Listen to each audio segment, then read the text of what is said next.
Welcome to my story voice, जहाँ मैं कहानियाँ सुनाती हूँ। दोस्तों, आज की कहानी है एक अट्ठन्नी। यह कहानी दीपक की है। दीपक आंगन में छोटे चमकीले पत्थर इकट्ठे कर ही रहा था, तभी एक आवाज़ आई। यह तो माँ की आवाज़ है। दौड़कर अंदर गया तो माँ जमीन पर पड़ी थी। चमकीले पत्थर की परवाह कहाँ थी, हाथ से छूट गए थे। माँ, क्या हुआ? कुछ बोलो तो माँ। माँ कुछ नहीं बोल पा रही थी। मेरी सांस गले में अटक गई थी। क्यों ना होती, माँ के अलावा कौन था मेरा? पिता 1 साल पहले ही भगवान को प्यारे हो चुके थे। अभी 10 साल का ही तो हूँ। कि तू फिक्र मत कर माँ, मैं डॉक्टर चाचा को लेकर आता हूँ। गरीब के पास होता ही क्या है, बस रिश्तों की दौलत। अपने तो मुसीबत में साथ छोड़ देते हैं, इसलिए हम अनजान लोगों से भी रिश्ते बनाते गुरेज नहीं करते।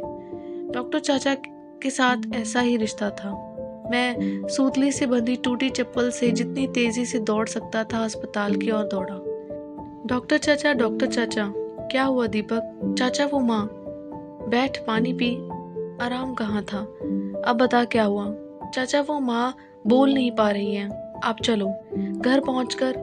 अरे तूने तो मुझको डरा ही दिया था। कुछ नहीं हुआ है, कमजोरी की वजह से चक्कर आ गया था।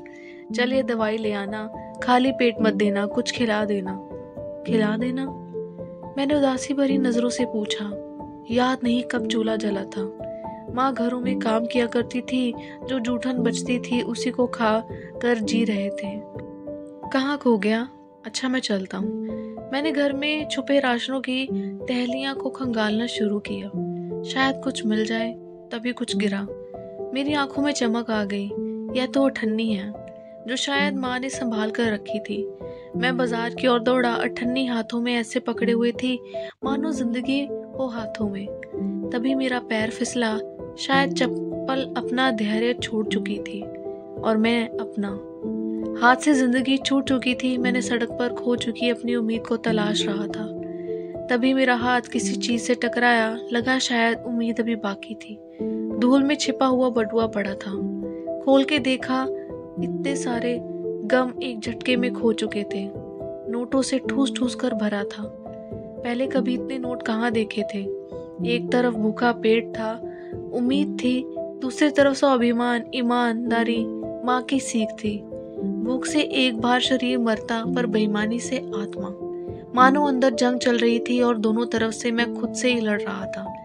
अब ईमानदारी पर बेईमानी हावी हो रही थी। तभी किसी ने अंदर तक झंझोर दिया। जो चीज हमारी मेहनत से मिले, उसे चीज पर हमारा अधिकार होता है। माँ की बोली बात याद आ गई। हाथ अब कांप रहे थे। हिम्मत करके बटुआ खोला। एक फोटो सामने दिखी। अरे यह तो वही साहब है जो अभी रिक्शे से उतरकर सामने वाली लाला की दुकान में गए थे। तुरंत मैं लपका दुकान की ओर। नजारा अंदर कुछ और था।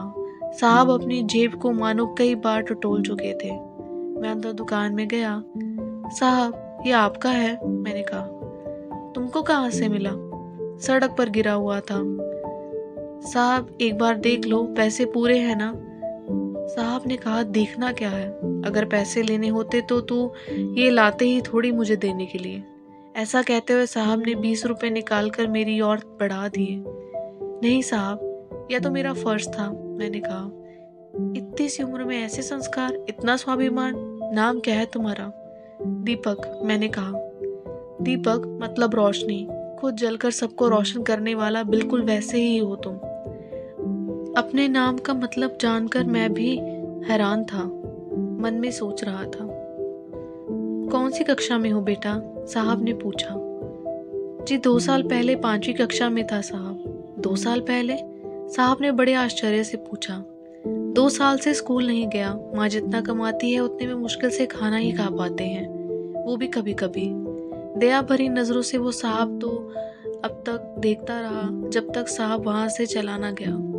मायूसी के साथ घर पहुंचा। माँ खाट पर बैठी कुछ खा रही थी। माँ तो ठीक है? मैंने माँ से पूछा। हाँ मैं ठीक हूँ। खाना कहाँ से आया? माँ ने टूटे स्टूल पर बामुश्किल से बैठे एक इंसान की ओर इशारा किया। अरे साहब, आप यहाँ कैसे? आपको घर कैसे मिला? तू जानता है इनको? माँ ने हैरानी भरी नजरों से मुझसे पूछा। मैंने सर हिला दिया। दीपक, अब तुम स्कूल भी जाओगे और तुम्हारी माँ को घरों में काम भी नहीं करना पड़ेगा। तुमको बहुत कुछ करना है, अपने नाम की तरह रोशन होना है। ऐसे विचारों को मैं ज़ाया नहीं जाने दूंगा, साहब ने सर पर हाथ रखते हुए कहा। फ़ोन की घंटी बजी। मैं बचपन की यात्रा से वापस लौट आया। आज मैं जिलाधिकारी हूँ, अपने नाम की भांति काम करने की कोशिश कर रहा हूँ। सोचता हूँ अच्छा हुआ माँ बीमार पड़ी और उसमें भी अच्छा हुआ वो अठन्नी खो गई। सच में इंसान के भीतर अपार सामर्थ्य छुपा होता है, बस उस पल का इंतज़ार करना होता है जब वो अपार सामर्थ्य आपको पुकारे। उसकी आवाज़ को अनसुना मत कीजिए। दोस्तों, ये थी कहानी दीपक की एक अठन्नी की। ये कहानी हमें सिखाती है कि ईमानदारी बहुत ज़रूरी है ज़िंदगी में। आई होप आपको ये कहानी अच्छी लगी। अगर कहानी अच्छी लगी तो इस कहानी को ज़रूर लाइक करें, दूसरों के साथ ज़रूर शेयर करें, ताकि वो भी इस कहानी से कुछ सीख सकें, समझ सकें।